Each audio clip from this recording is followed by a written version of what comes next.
निरोधी विभव अति लघु होगा लाल होने पर और ज़्यादा के लिए नीला होता है। निरोधी विभव होता क्या है? तो परमाणु से निकलने वाले इलेक्ट्रॉनों या फिर प्रोटॉनों को रोकने के लिए वह आवश्यक न्यूनतम वोल्टेज होता है निरोधी विभव। इलेक्ट्रॉनों को प्लेटों के बीच संचालन से रोकने के लिए आवश्यक न्यूनतम वोल्टेज होता है निरोधी विभव। इसको परिभाषित कर सकते हैं, प्रकाश वैद्युत सेल में एनोड पर लगाया गया वह न्यूनतम ऋणात्मक विभव जिस पर प्रकाश वैद्युत धारा शून्य हो जाती है, उसे ही निरोधी विभव कहते हैं। निरोधी विभव का मान है जो कम या ज़्यादा हो रहा है लाल या नीले के लिए आपतित प्रकाश की आवृत्ति और फोटो सेल के कैथोड की धातु पर निर्भर करता है कि कम या फिर ज़्यादा होगा। तटस्थता वक्र मूल बिंदु की ओर होती है। कैसी होती है? उन्नतर रेखा होती है। भारत में 1 रुपयों के नोट को कौन जारी करता है? 1 रुपये को नोट को भारत में भारत सरकार जारी करती है। भारत में 1 रुपये के सिक्के और नोट वित्त मंत्रालय जारी करता है, जबकि बाकी मूल्य वर्ग के नोट भारतीय रिजर्व बैंक जारी करता है, यानी कि आरबीआई जारी करता है। 1 रुपये के सिक्के और नोट वित्त मंत्रालय जारी करता है, इस पर वित्त सचिव के हस्ताक्षर होते हैं, जबकि बाकी मूल्य वर्ग के नोटों पर आरबीआई गवर्नर के हस्ताक्षर होते हैं, क्योंकि उसे आरबीआई जारी करता है। भारत में सिक्के बनाने का काम सरकारी स्वामित्व वाली 4 टकसालों में होता है। वहीं कागजी नोट 4 करेंसी नोट प्रेस में छापे जाते हैं। सभी टकसाल और सभी 4 प्रेस करेंसी अलग अलग शहरों में स्थित हैं। गेहूं की अर्धवामन किस्म का विकास किसने किया था? नॉर्मन ई बोरलॉग ने। बैकर पीस्ट का उपयोग कौन से खाद्य उत्पाद बनाने में किया जाता है? तो ब्रेड बनाने में किया जाता है। ग्रीन हाउस गैस किसे नहीं कहते? कौन सी गैस ग्रीन हाउस गैस नहीं है? Sulphur dioxide. लेकिन जो गैसें हैं ग्रीन हाउस गैसों में कार्बन डाइऑक्साइड, क्लोरोफ्लोरोकार्बन और जलवाष्प। कुछ अन्य गैसें भी ग्रीन हाउस गैसों की लिस्ट में आती हैं। कार्बन डाइऑक्साइड, जलवाष्प और मीथेन तो सबसे महत्वपूर्ण हैं ये 3 गैसें।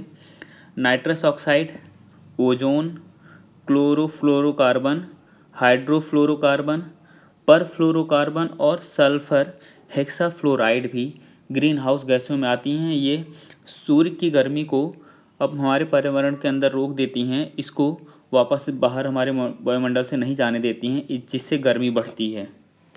एक इलेक्ट्रॉन का आवेश कितना होता है? तो एक इलेक्ट्रॉन का आवेश 1.6 × 10⁻⁻19 होता है।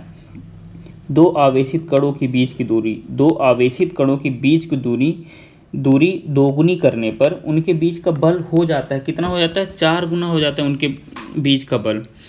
व्यक्तिकरण प्रत्यक्ष कर होते हैं, यानी कि प्रत्यक्ष कर कौन कौन से होते हैं? निगम कर, संपत्ति कर, आयकर को प्रत्यक्ष कर कहते हैं। और अप्रत्यक्ष कर किसे कहते हैं? सेवा कर, वैट कर। हड़प्पा सभ्यता के कौन से स्थान हरियाणा में हैं? तो बनावली, मित्ताथल, राखीगढ़ी हरियाणा में है। मनुस्मृति का संकलन कब हुआ था? तो 200 ईसा पूर्व में मनुस्मृति का संकलन हुआ था। बौद्ध धर्म में मुक्ति मार्ग का साधन क्या है? बौद्ध धर्म में मुक्ति मार्ग का साधन अष्टमार्ग है। विजयनगर साम्राज्य का प्रथम राजवंश संगम वंश था। बाबर की आत्मकथा का नाम क्या है? बाबर की आत्मकथा का नाम बाबरनामा है। पहाड़ी लोग खेती के लिए कौन से उपकरण का प्रयोग करते हैं? तो कुदाल का उपयोग करते हैं। 1977 ईस्वी में से पहले भारत में ब्रिटिश साम्राज्य की राजधानी कहाँ थी? 1977 ईस्वी से पहले भारत में ब्रिटिश साम्राज्य की राजधानी कहाँ थी? कलकत्ता में रहा करती थी ब्रिटिश साम्राज्य की राजधानी। महात्मा गांधी ने व्यक्तिगत सत्याग्रह कब आरंभ किया? 1940 से 41 में अक्टूबर-दिसंबर में चालू किया था। मुस्लिम सांप्रदायिकता के उदय का मुख्य कारण क्या था? यानी कि मुस्लिम लीग के उदय का मुख्य कारण क्या था? वहाबी आंदोलन। सर सैयद अहमद खां द्वारा सांप्रदायिक प्रचार किया जा रहा था उस टाइम पे। अंग्रेजों की फूट डालो और राज करो की नीति के कारण मुस्लिम संप्रदाय का उदय हुआ था। अखिल भारतीय हिंदू महासभा की स्थापना कब हुई थी? अखिल भारतीय हिंदू महासभा की स्थापना 1915 ईस्वी में हुई थी। मदन मोहन मालवीय ने की थी। निर्दोष लोगों की हत्या से विभाजन था, किसने कहा? पंडित जवाहरलाल नेहरू ने कहा था। संविधान सभा का प्रथम अधिवेशन किसकी अध्यक्षता में हुआ? संविधान सभा का प्रथम अधिवेशन किसकी अध्यक्षता में हुआ? डॉक्टर सच्चिदानंद सिन्हा की अध्यक्षता में हुआ। और ये अस्थायी अध्यक्ष भी कहे जाते हैं क्योंकि ये अस्थायी अध्यक्ष थे। जो संविधान सभा की पहली बैठक हुई थी वो 9 दिसंबर 1946 को हुई थी। संविधान सभा कब पारित हुआ? संविधान सभा 26 नवंबर 1949 को पारित हुआ। 1949 26 नवंबर। उसके बाद नवंबर, दिसंबर, जनवरी में जाके 26 जनवरी 1950 में संविधान लागू हुआ था। भारतीय संविधान सभा के अस्थायी अध्यक्ष कौन थे? भारतीय संविधान सभा के अस्थायी अध्यक्ष डॉक्टर राजेंद्र प्रसाद थे। चौथी लोकसभा चुनाव किस वर्ष हुए थे? चौथी लोकसभा चुनाव 1967 में हुए थे। लेकिन प्रथम लोकसभा चुनाव किस वर्ष हुआ था? 1951 से 52 में। पाँचवें आम चुनाव के बाद भारत के पीएम कौन बने? पाँचवा आम चुनाव जो लोकसभा का चुनाव था उसके बाद कौन लोकसभा का पीएम बना? 1971 में इंदिरा गांधी बनी थी। पाँचवा लोक चुनाव कब हुआ था? 1971 में। चौथा लोकसभा चुनाव कब हुआ था? 1967 में। और पहला 1951 से 52 में। कांग्रेस पार्टी द्वारा गरीबी हटाओ नारा कौन से लोकसभा चुनाव में प्रमुख था? पाँचवें 1971 में। संथालों ने अंग्रेजों से विद्रोह कब किया था? संथालों ने अंग्रेजों से विद्रोह कब किया था? 30 जून 1855 को संथालों ने अंग्रेजों से विद्रोह किया था। यह माना जाता है कि 1857 की क्रांति की एक शुरुआती चरण था। बंगाल का अस्थायी बंदोबस्त किनके साथ किया गया था? बंगाल का अस्थायी बंदोबस्त किनके साथ किया गया था? जमींदारों के साथ। बंगाल का अस्थायी बंदोबस्त कब लागू हुआ था? 1793 ईस्वी में अस्थायी बंदोबस्त लागू हुआ था। ब्रिटिश काल में प्रथम पर्वतीय स्थल कौन सा बना? ब्रिटिश काल में प्रथम पर्वतीय स्थल कौन सा बना? शिमला। ब्रिटिश काल में भारत की राजधानी क्या थी? शिमला थी। ब्रिटिश काल में भारत की राजधानी शिमला थी।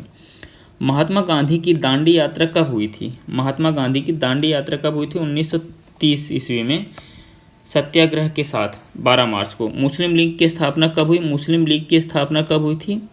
30 दिसंबर 1906 में।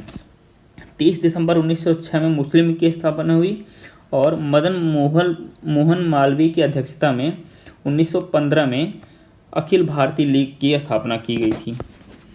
बांग्लादेश के ढाका में हुई थी इसकी स्थापना। इसके नेता आगा खां थे, सलीम उला खां थे और मोहम्मद अली जिन्ना, जिन्होंने बंटवारे में महत्वपूर्ण योगदान दिया था। किस अधिवेशन में कांग्रेस और मुस्लिम लीग में समझौता हुआ था? 1916 में लखनऊ के अधिवेशन में कांग्रेस और मुस्लिम लीग में समझौता हुआ था। मुस्लिम लीग ने सीधी कार्रवाई दिवस कब मनाया? 16 अगस्त 1946 को सीधी कार्रवाई मनाया था। 15 अगस्त को भारत आज़ाद हुआ। बात चली कि हाँ बात चला था, लेकिन मुस्लिम लीग ने उस टाइम पे विद्रोह कर दिया। और उसके बाद जाके एक साल बाद 14 अगस्त को ही, एक दिन पहले जो है, पाकिस्तान की आज़ादी हुई और 15 अगस्त 1947 को भारत को आज़ादी मिली। भारतीय संविधान सभा का निर्माण किस योजना के अंतर्गत किया गया? भारतीय संविधान सभा का निर्माण किस योजना के अंतर्गत किया गया था? कैबिनेट मिशन योजना 1946 में किया गया था। भारत के अंतिम वायसराय कौन थे? लॉर्ड माउंटबेटन थे भारत के अंतिम वायसराय। संविधान सभा में निर्धारित कुल संख्या 349 और 79 है। सॉरी, इसको 89 बोलते हैं। भारतीय संविधान सभा में निर्धारित कुल संख्या 389 थी। 292 राज्यों में प्रतिनिधि व 93 देशी रियासतों और 4 चीफ थे। कबीर के गुरु कौन थे? रामानंद। कबीर के गुरु कौन थे? रामानंद। स्वच्छ आकाश का रंग नीला क्यों होता है? स्वच्छ आकाश का रंग नीला क्यों होता है? प्रकीर्णन के कारण। ऊर्जा का पारंपरिक स्रोत नहीं है सौर ऊर्जा। राष्ट्र निर्माण में बाधा डालता है सांप्रदायिकता। कारगिल संघर्ष के दौरान भारतीय सेना ने कौन सा ऑपरेशन चलाया? ऑपरेशन विजय। भारत में संपूर्ण क्रांति का आह्वान किसने किया था? जयप्रकाश नारायण ने भारत में संपूर्ण क्रांति का आह्वान किया था। वर्तमान में लोकसभा में अनुसूचित जातियों के लिए कितने स्थानों का आरक्षण किया गया है? 84 स्थानों का आरक्षण किया गया है। संयुक्त राज्य अमेरिका पर हुए आतंकवादी हमलों को किस नाम से पुकारा जाता है? संयुक्त राज्य अमेरिका पर हुए आतंकी हमलों को किस नाम से पुकारा जाता है? 11 सितंबर को हुआ था, 9/11 के नाम से पुकारा जाता है। बांग्लादेश की राजधानी कब स्थापित हुई? 26 मार्च 1971 को। अंतर्राष्ट्रीय श्रम संगठन का मुख्यालय कहाँ स्थित है? जेनेवा। अंतर्राष्ट्रीय श्रम संगठन की स्थापना कब हुई? 1919 में हुई थी। 187 इसके सदस्य देश हैं। अंतर्राष्ट्रीय श्रम संगठन की स्थापना हुई थी। भारत में क्योटो प्रोटोकॉल कब हस्ताक्षर किए गए थे? 26 अगस्त 2002 में। यह जलवायु परिवर्तन रोकने के लिए बनाया गया था। विद्युत आवेश का एसआई मात्रक होता है कूलाम। तापमान में वृद्धि से एक चालक की प्रतिरोधक क्षमता बढ़ती है। इसकी चालक की प्रतिरोधक क्षमता बढ़ती है। एक प्रतिचुंबकीय पदार्थ की चुंबकीय प्रवृत्ति होती है, अल्प व ऋणात्मक होती है। एक सामान्य मानव नेत्र के लिए सुस्पष्ट दृश्यता की अल्पतम दूरी क्या है? 25 मीटर है।